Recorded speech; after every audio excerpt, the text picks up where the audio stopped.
So I think the first thing is trying to understand what we mean by traditional. In most consultations, therapeutic ones, we ask clients and patients to sit there, face to face. And so when I talk about alternative ways to reach men, maybe we can do things that men already might do naturally. And one of those things is shoulder-to-shoulder communication. So is there an opportunity to change the physical space where we're not necessarily in that kind of direct eye gaze? Whether it's moving stuff around, if you have a setting where you're allowed to, can you get out and take a walk? Can you walk down to the corner? Can you walk on a trail? And get them engaging in a different kind of setting that they wouldn't necessarily associate as threatening, or at least different from what they're used to. And take things that men are already good at or aware of. And a lot of men are aware of their bodies in some ways, and their physiology. And so if they're having a hard time communicating about emotions, have them start at that physiological level. So what does their body do right before they get angry or sad, and then start to build a vocabulary around that so they can understand how that impacts how they think and feel.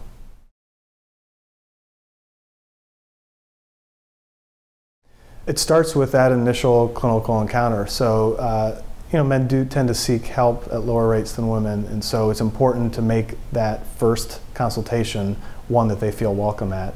And it might mean looking at how we do the physical space, but once they're in there, it has to work with them. They give them a sense of control in the treatment. They don't necessarily want to feel like you can tell them what to do, and so to have them as an actively engaged in making decisions about it.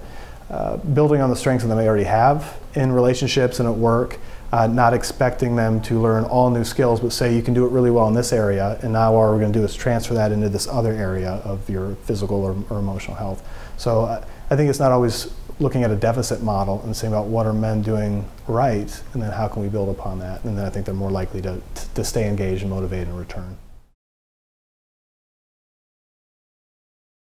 I mean, when I have these talks, really, I want people to actively work towards developing more empathy for men.